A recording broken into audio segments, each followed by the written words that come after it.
بسم الله الرحمن الرحيم. الحمد لله، الحمد لله وسلام على عباده الذين اصطفى. أما بعد، فأعوذ بالله من الشيطان الرجيم. بسم الله الرحمن الرحيم. يريد الله بكم اليسر ولا يريد بكم العسر ولتكملوا العدة ولتكبروا الله على ما هداكم ولعلكم تشكرون. وإذا سألك عبادي عني فإني قريب أجيب دعوة الداعي إذا دعاني فليستجيبوا لي وليؤمنوا بي لعلهم يرشدون. جا دارد که قبل از هر سخن و عرایض از پروردگارمان ربمان تشکر کنیم و قدردانی بکنیم. نعمتهای مادی الله تعالی را که به ما عنایت کرده است و نعمتهای معنوی که الله تعالی مرحمت فرموده است و نعمت رمضان، نعمت قرآن عظیم الشان، نعمت لیلة القدر و نعمت امروز که روز سرور هست و روز خوشحالی و روز عید سعید و مبارک فطر هست. همه ما امروز آمدیم در این صحنه تا شکر الله تعالی را با گفتن تکبیر لتکبر الله علی ما هداکم که هم در نماز تکبیر میگوییم و هم توی راه که میاییم و میرویم تکبیر در عید سعید فطر به صورت آهسته گفته می شود و در عید قربان طریق سنتش آنه که جهران ادا بشود و لحاظا با سجده دل و پیشانی، قلب و قالب و با شنیدن خطبه ها و دعا و نیایش مراسم امروز نماز عید سعید فطر را به جا بیاوریم و این خوشحالی را و عید را که الله به ما عنایت کرده با ادای 2 رکعت نماز به جا بیاوریم. این از نعمتهای عظیم پروردگار هست و نعمتهای بزرگ الله تعالی است. آنچه که به مناسبت این جلسه صحبت نیاز بود، استاد تفسیر جناب مولانا بدری حفظه الله بیان داشتند، تلاوت هم انجام گرفته. حتما قبل از ما و سروده هم سروده شد. عزیزان،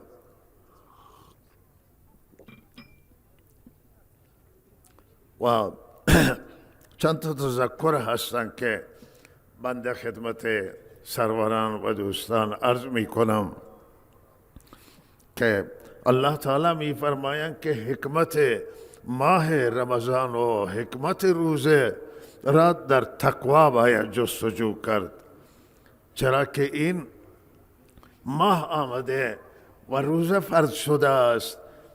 فلسفه فرضیت روزه آنه که سرمایه تقوا شکل بگیره در ماها و ما بهره‌مند بشیم از سرمایه تقوا و سرمایه پرهیزگاری و معلوم می شود که تقوا چه نقش حیاتی دارد و چه اندازه مهم و تأثیر گذاره در زندگی انسان، برای نجات انسان، برای سعادت انسان.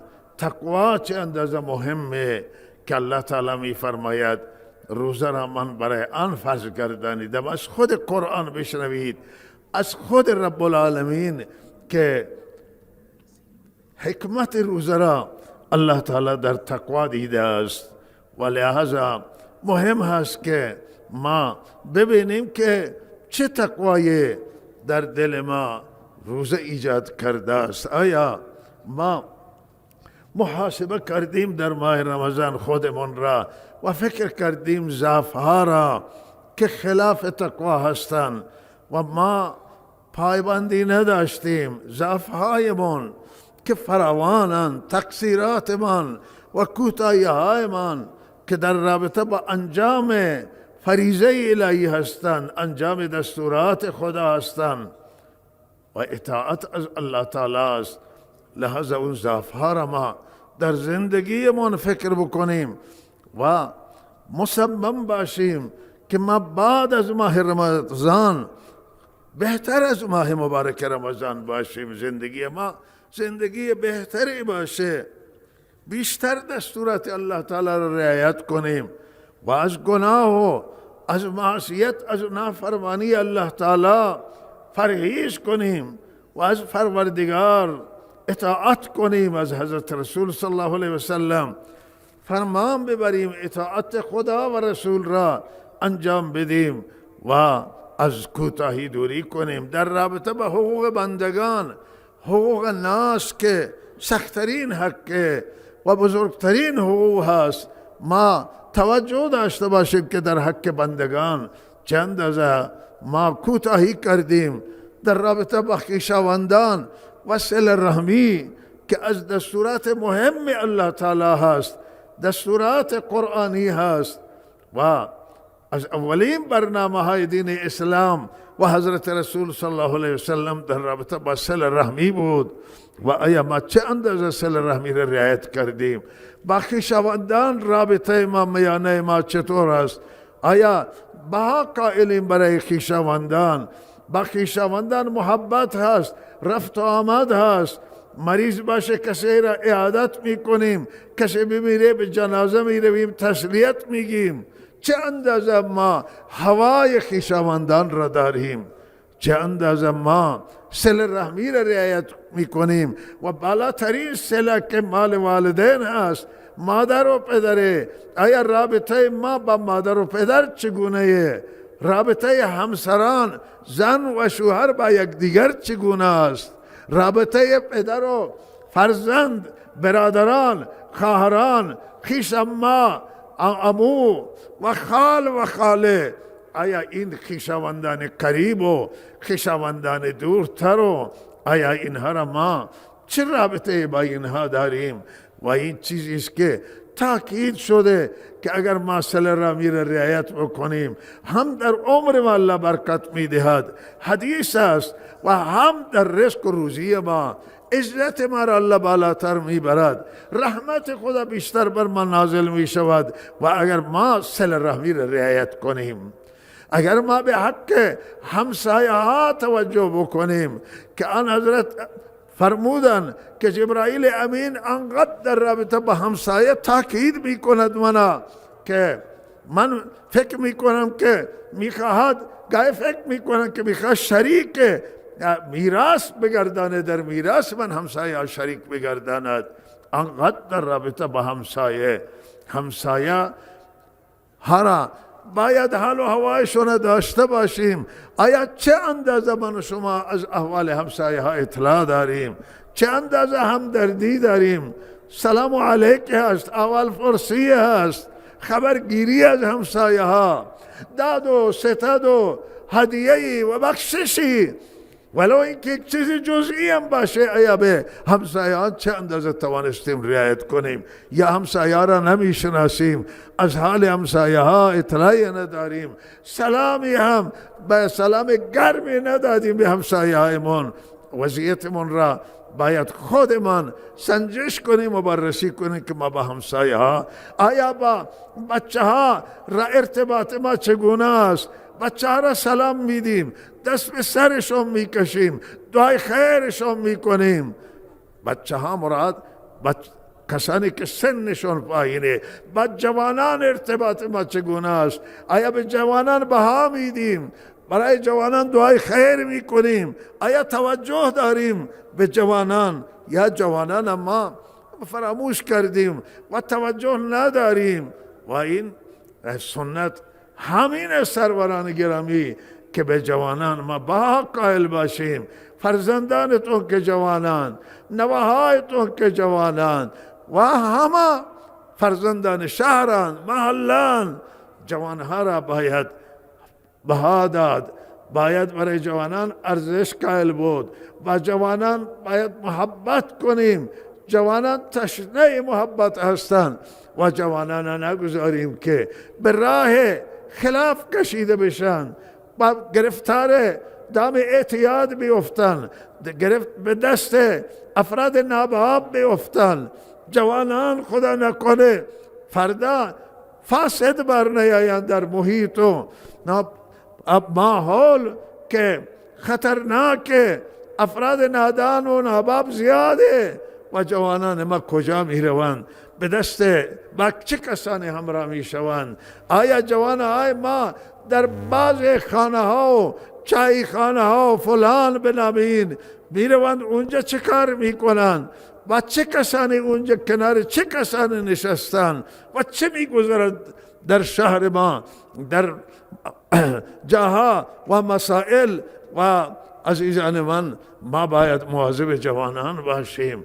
جوانان ما باید آموزش بدیم، تعلیم بدیم، قرابت به اونها برای اونها تعریف بکنیم و جوانان باید آموزش خوب بدیم که بچه اخلاق زیبا و باشند، عمل کردشون چگونه باشه، با خودمون به مسجد بیاوریم، با خودمون به مجالس با ارزش ببریم، با خودمون به دیدار خویشاوندان ببریم، با خودمون هر جای می رویم جوانان خود را با خودمون همراه کنیم تا این جوانان یاد بگیرند از پدرانشون، از برادران بزرگتر یاد بگیرند.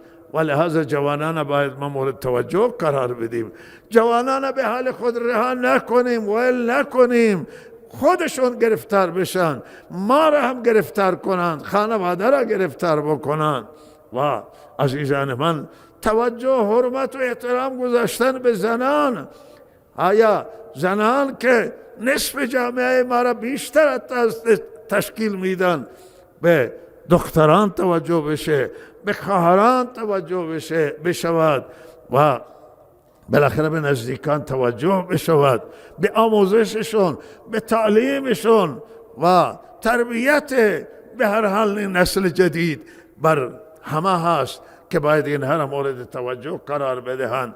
ما آیا به وسیله، به وظیفه فردی و به وظیفه اجتماعی و به وظیفه دینیمون و به وظیفه اخلاقی و انسانی چه اندازه توجه داریم؟ اینا مسائلی هستند که ما باید فکر اینها را بکنیم. رابطه ما با الله چگونه است؟ رابطه ما با حضرت رسول چگونه؟ رابطه ما به عنوان مسلمان با دین چگونه است؟ رابطه ما به عنوان انسان با انسانهای دیگه چگونه است؟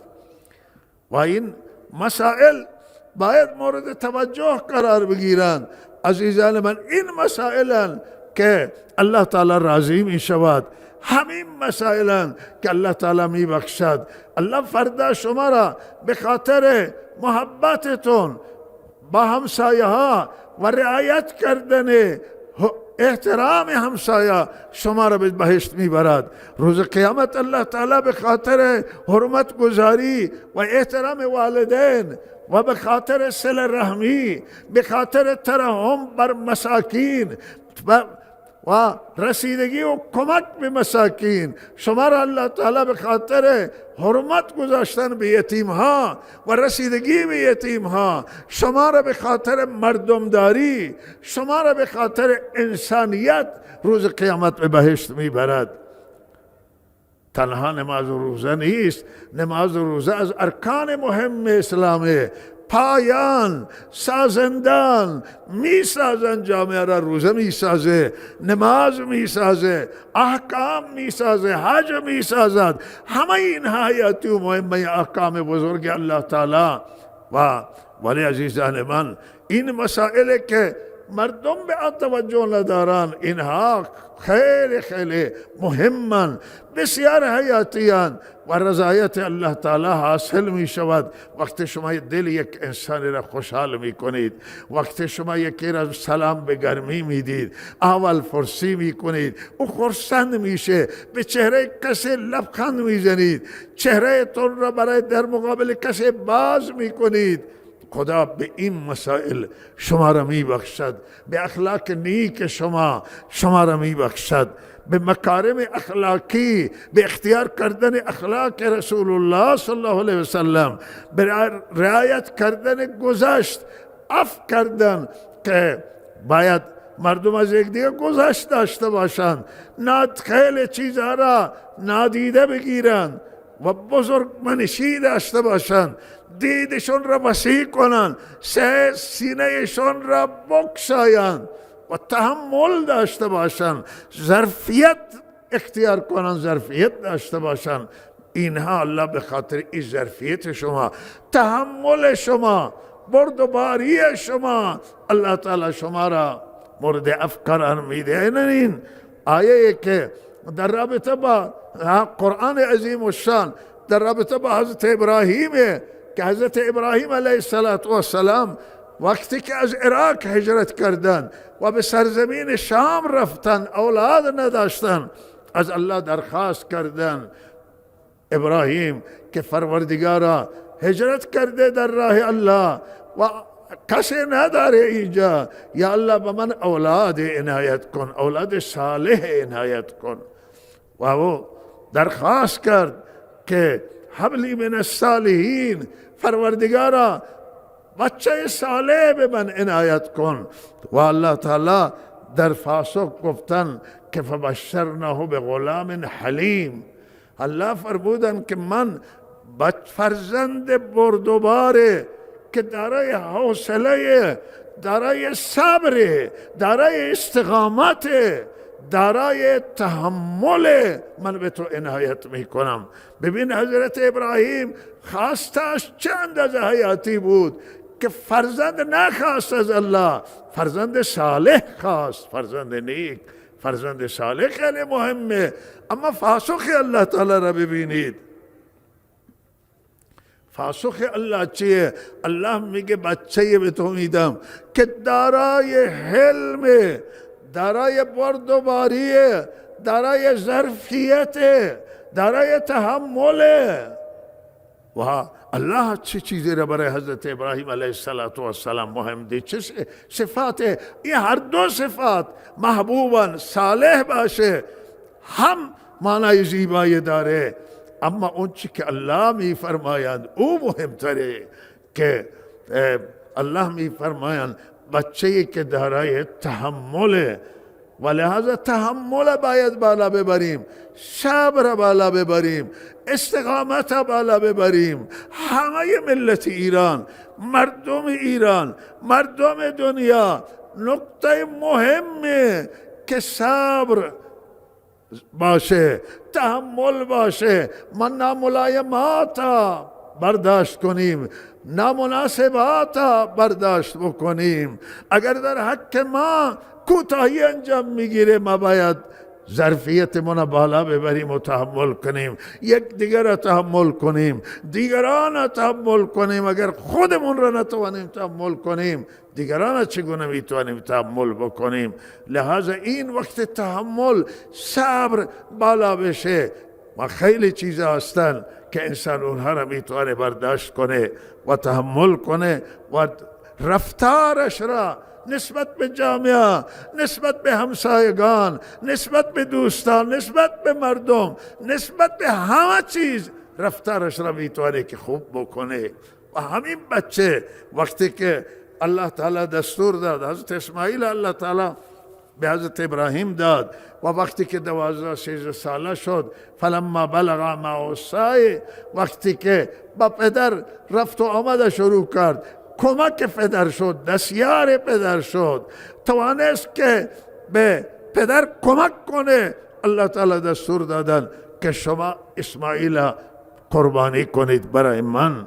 و 3 روز متوالی خواب دیدن که حضرت اسماعیل قربانی میکنند و حضرت ابراهیم به حضرت اسماعیل گفت که پسر من چنان خوابی میبینم و شما نظرتون چیه؟ فانظر ماذا ترى، نگاه کن تو چی میبینی و مشورت چیه؟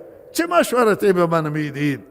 و حضرت اسماعیل بلافاصله فوراً بدون تأمل بدون فکر جواب داد که یا ابت افعل ما تؤمر، ای پدر جان، ای پدرا انجام بده آنچه که تو از جانب الله امر میشوی.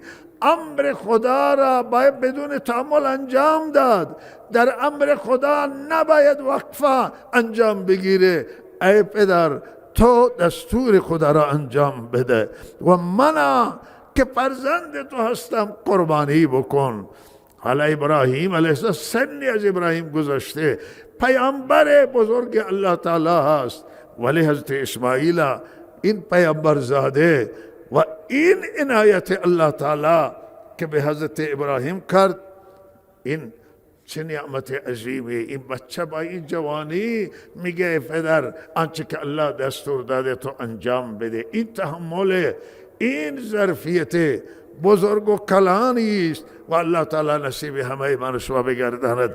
عزیزان امروز همونطور که جلوتر اعلام شده جمع‌آوری کمک برای مدرسه دارالعلوم زاهدان است که مدرسه بزرگترین مدرسه هست، یکی از بزرگترین مدارس در کشور ایران اسلامی و الحمدلله امروز این مرکز تبدیل شده به دانشگاه و انوار و برکاتش را الله تعالی تا دور دور جهان رسانده است و لحاظ این مدرسه مورد توجه شما قرار بگیرد و به خاطر مسائل اقتصادی و مشکلات نمانه. بسیار از پروژه ها یه حوزه هستند که نیازند و ضروریان روی دست ماندند و بسیاری از کارها که انجام بگیره باید در حوزه و به خاطر مشکلات مالی انجام نگرفته و این عالم بحران که متاسفانه آمده است مشکلات ایجاد کرده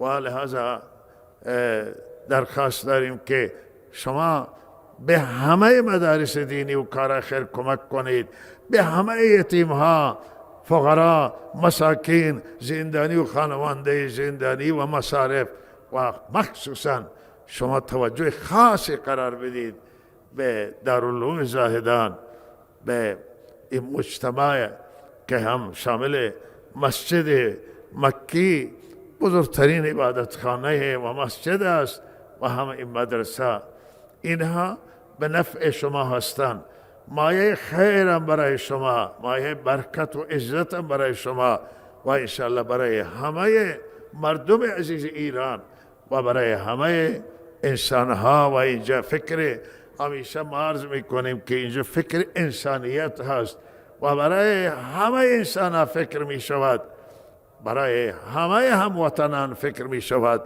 و لحاظا مربوط به ما نیست، مربوط به یک مجموعه نیست، مربوط به همه شما، به مربوط به زنان و مردان و پیر و جوان. این نکته را بنده جمع‌بندی بکنم خدمت شما که مردم عزیز یک ماه رمضان و تلاوت و نماز و اعمال برای آن که من شما بازسازی بشیم، برای آن که من شما راه اندازی بشیم، برای آن که من شما اصلاح بشیم، برای آن که در من شما تقوا بیاید و من شما 11 ماه دیگه نه بلکه طول زندگی و عمر الله را بندگی بکنیم.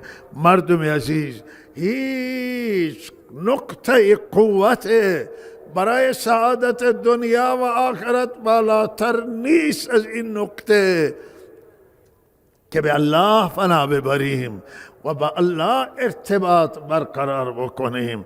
رابطه ایمانی ما با الله است، رابطه قلبی را مستحکم کنیم با الله و با خدایمان عهد ببندیم و با خدایمان قرار تصمیم بگیریم که پروردگارا تا آخر زندگی اطاعت میکنیم و هر جا هستیم با خدا خواهیم بود و خدا را ول نخواهیم کرد و به سمت نفس و شیطان نخواهیم رفت. وقتی نفس و شیطان ما به خلاف شکستن دستورات الله و نافرمانی الله ما را وادار بکنن، ما اطاعت از نفس و شیطان نخواهیم کرد. تا آخر گردن میگذاریم جلوی الله تعالی و تسلیم الله تعالی میشیم. همانطور که الله تعالی به حضرت ابراهیم فرمود اسلم قال اسلمت لرب العالمین، ای ابراهیم تسلیم من باش. و ابراهیم فرمود پروردگارا من تسلیم شدم. ابراهیم گردن نهاد به بارگاه الله تعالی و ابراهیم درخشید توی دنیا، محبوب شد توی دنیا و امروز در همه دنیا مطرح است و هر گروه و دین در طول تاریخ و جماعت تلاش کردن که خود را به ابراهیم نسبت بدن تا تقویت حاصل کنند. حضرت محمد رسول الله تسلیم الله تعالی شد، انبیا تسلیم الله بودن و من شما تسلیم الله تعالی بشیم. رمضان آمده تا ما را تسلیم بکنه، در ما تسلیم ایجاد بکنه، در ما اطاعت ایجاد بکنه، ما را شرایط زندگی ما عوض کنه و شرایط زندگی معنوی و مادی ما بهتر باشد و انشالله این تصمیم و اراده باشه. نماز را همیشه جمعه شرکت کنید و مهم و حیاتی است برای شما، فرض عین، قابل اغماض نیست، قابل قبول نیست. ترک نماز جمعه در شهر وقت شما هستید نماز جمعه را ترک کنید و حتما شرکت کنید. این فرض عین و این مهم است. از حج نفلی که شما می روید، نماز جمعه که فرض مهمتره و لازمتره بر شما و من ثوابش هم بیشتر است. حج فرض که جایگاه خود داره، عمره میرید و حج میروید، خیلی خوبه. نوافل بسیار ارزش و ثواب دارد، اما این اهمیت عرض میکنن که جمعه فرض عین و مهمتری برای شما و این ثواب در شهر شما، در خانه شما هست و نباید این را ترک کنیم و بعضی کوتاهی کنم و نماز ول کنم. یک نکته همینه مهم هست و دومی مهم اینه که مساجد ول نکنید. همانطور که در رمضان مساجد رفت و آمد داشتید و مساجد رونق دادید، بلکه خودتون به تعبیر علامه حضرت مولانا عبدالعزیز رحمت الله علیه فرمودن که شما که وقتی میایید به مسجد، اصل امارت مسجد و آبادی مسجد همین هست. این مهمترین آبادی مسجد همینه که به مسجد بیایم نماز بخونیم، مسجد آباد میشن. و یک امارت ساختن مسجد که مهمه و یک ساختن امارت حضور شما در مسجد. انما یأمر مساجد الله من آمن بالله. مساجد رونق بدید با حضورتون و بسازید با حضورتون و هم در بنای مساجد و ساختمان مساجد هم مورد توجه قرار بدید. این نشان ایمان است. کسی به مسجد تعلق دارد، کسی به مسجد محبت داره، در ساخت و ساز مسجد کمک میکند، حمایت میکند و در حضور در مسجد. و لحظه یک مساجد خانه خدا، شما در خانه خدا بیایید بشینید، شما در خانه خدا بیایید سجده کنید، عبادت کنید، مساجد ترک نکنید، مساجد فراموش نکنید. جماعت لازم بگیرید. حفاظت شما در تنهایی نیست، در گوشه نشینی نیست، حفاظت شما در صف نمازگزاران و جماعت هست. در حفاظت شما و نجات شما در نماز عیدین است، در نماز جمعه، در صفهای طولانی نماز شما. اینها خیلی حیاتیان، مهمن. ملتها افسوس میخورن و ملتها حسرت میخورن که چنان چیزی ندارن. امروز ببینید که ماشاءالله چه جمعیت موج میزند و لباس نو و شسته و تمیز پوشیدید و استحمام کردید و عطر زدید و آمدید برای تضرع زاری، برای آن که امروز با دلتون الله را سجده بکنید، با پیشانیتون اعضای سجده الله را سجده بکنید. آمدید برای دعا و نیایش و تضرع و زاری. این چه نعمت عظیمی است که در برنامه الله است و الله برای ما تدارک دیده و برنامه ریزی کرده است. الله من شما را توفیق بده، انسجام و اتحاد و وحدت کلمه بسیار حیاتیه برای همه مردم ما، برای همه ملت ایران، برای طبقات مختلف و جماعت های مختلف، مذاهب و اقوام و ادیان و همه مردم ایران مهم هست. از نقطه های قوت یک ملت، از فراست ملت، از دانش یک ملت آنه که با هم منسجم بشن، با هم متحد بشن. امروز کشور ما متاسفانه ما با یک سری بحران ها روبرو شدیم توی کشور ما و به هر حال این بحران ها مشکل ایجاد کرده، دغدغه ایجاد کرده، پریشانی ایجاد کرده است. ملت امروز نگران این وضعیتی که در کشور موجود حاکم هست، هم اقتصاد فعلی در کشور و گرفتار بحران و بحران زدگی خاص شده است و هم سیاست هم متاسفانه با بحران مواجهه و لہذا سیاست و اقتصاد که دو تا پایه اساسیان، دو تا محور بزرگان و چالش ایجاد کردن و مشکلات ایجاد کردن و لہذا این به وضعیت پولی خیلی آزار میدهد. اقتصاد بسیار مشکل ایجاد کرده است برای کشورهای نه ضعیف تنها بلکه برای کشورهای همه اقشار به چالش کشیده. پول یک کشوری وقتی ارزش داشته نباشه بیارزش بشه، افت کنه و بالاخره هیچی باقی نمیماند، چرا که همه چیز با همین پول داد و ستد می شود. پول میدید و پول می خرید و می فروشید و بعد عرض کنم که پول می گیرید و لحاظا با همین پول زندگی می چرخد و لحاظا وقتی که نقدینگی یک کشور بیفته از اعتبار و ساقط بشه و از بین برود، زندگی و ملت با مشکلات و چالش مواجه می شود.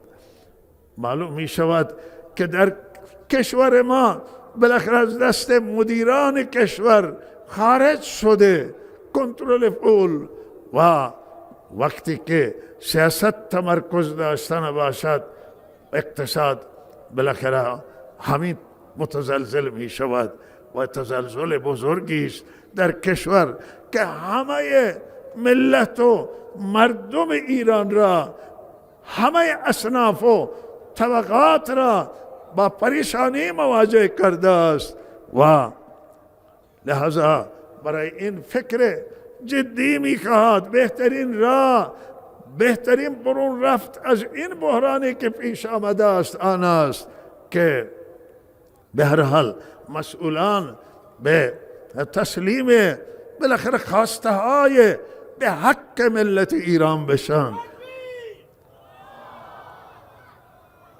ببینن که مردم ایران چه خواسته های دارن، مطالباتشون چه هست. این قوم اغلا داره، مردم ایران اندیشمند دارند، اندیشمندان در داخل در داخل کشور و هم در خارج کشور هستند. مردم ایران صاحبان این کشوران، همه این اقوام، مذاهب و همه گرایش‌های مختلف که ملت ایرانان، به هر حال اینها صاحبان این کشوران و اینها مردم ایران در رابطه با منافع ملی فکر می کنند، منافع جمع فکر می کنند و همه دلسوزن نسبت به یک دیگر ولهذا به خواست این ملت توجه بشود که ملت خواستشون چیه، چه میخواهند. چه زیباست که حاکمان و حکومت یک بالاخره کشوری از کشورها تسلیم خواست ملت بشود. بالاترین سیاست و قوی ترین سیاست نگهداری ملت هست برای یک سیستم، برای یک نظام، برای یک حاکمیت. ولهذا راه نگهداری ملت و رمز نگهداری ملت آنه که مردمی فکر بشود و در کنار مردم باشند و به خواسته به حق ملت و مردم تسلیم بشوند و این تنها راه برون رفته و راه نجات. و ما امیدواریم که در این باره فکر جدی بشه، ملت جدا بشه و دولت جدا بشود. این بالاخره مشکلات حل نمی کند، بلکه دولت شایسته که تسلیم ملت بشود و حرف ملت و خواسته ملت هرچی که هست و هرچی که میخواهند او را خود را در اختیار اونها قرار بده. و ما امیدواریم که الله رسیدگی میکند، الله کمک میکنه به حل این مسئله و این معضلات را الله تعالی حمایت میکند که حل بشن و مردم به مشکلاتشون حل بشه و به خواسته های خود برسن. الله تعالی به مردم ما انسجام و اتحاد وحدت بیشتر عنایت کنه. و من توصیه میکنم که امنیت منطقه حفظ بشود. امنیت استان ما که یک استان هست که با چندین کشور مرز داریم و مهم هست که به هر حال امنیتش حفظ بشه و امنیت به نفع همه هست. شب گذشته شب 29 هم در مراسم بنده تاکید کردم بر اینکه امنیت حفظ بشه و آرامش حفظ بشه و ناامنی صورت نگیره. ولهذا الله تعالی را دعا میکنیم، هم میخواهیم که الله تعالی مشکلات این مملکت و کشور را حل بکنه و ما به پروردگارمون امیدوار هستیم و که این مشکلات انشاءالله حل بکند.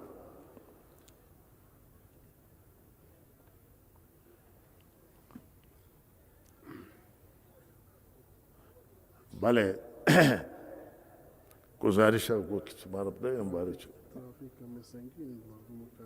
انگت مرد گزارش همین میرسد که ترافیک سما افتونیم که میخوایم سری هم افتونیم میخواستیم نماز برگزار کنیم ولی دقایق کمی بالاخره مردم برسند انشاءالله. و ترافیک سنگین، جمعیت زیاده و کشش معابر به اندازه جمعیت نیست. انشاءالله میرسم مردم به نماز.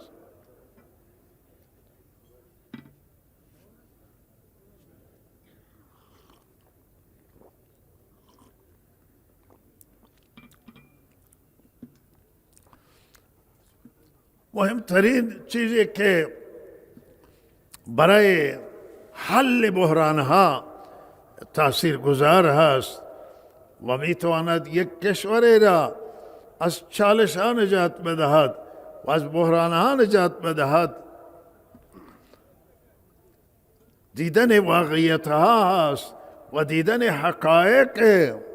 تا زمانی که واقعیت ها را مسئولان نبینند و حقایق و واقعیت ها را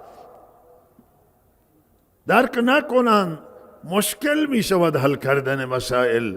واقعیت ها را باید دید، هم ملت واقعیت ها را ببینه و هم حاکمیت ببینه، همه واقعیت ها را نگاه کنند که الان شرایط چیه و خواسته مردم چه هست و روی فکر بشود و وقتی که حرف مردم را بشنویم و کنار مردم بشینیم و مردمی حرکت بکنیم، همه چیز که توی جامعه میگذره میآید جلوی ما و ما متوجه میشیم. و متاسفانه بسیاری هستند امروز که این واقعیت ها را در نظر نمیگیرند و حقایق نمی بینند. آنچه که موجوده در کشور ما، در مملکت ما، آنچه که در دنیا موجوده، بالاخره باید همه واقعیت های دنیا را ببینیم و تا بتوانیم تصمیم گیریمون درست باشه و تا بتوانیم از بحران ها نجات حاصل بکنیم. مردم عزیز فلسطین و کل اون مردمی که در سرزمین مقدسه زندگی میکنند و بهترین سرزمین انبیاء علیهم السلام و جایی که قبله اول بیت المقدس است و از بزرگترین قبله هاست و قبله اول هم مسلمانان بوده و هست. لہذا این سرزمین باید منازعش حل بشه، اختلاف حل بشود و بالاترین موفقیت در حل این ده سال اختلاف و قتل و کشتار و بیرحمیان است که سرزمین اشغالی به مردم فلسطین برگردن و مردم فلسطین به یک حکومت مستقل برسن، به سرنوشتشون حاکم بشن و مردم اون سرزمین از هر طیف و تباری هستن، بالاخره یهودیان، مسلمانان، بالاخره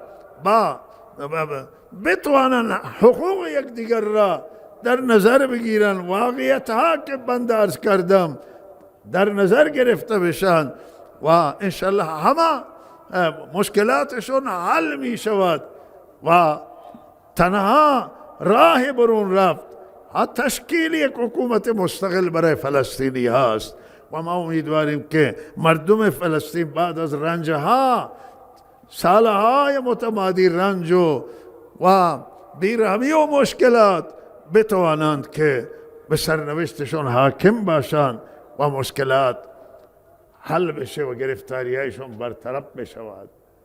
الله تعالی همه مشکلات حل بکند.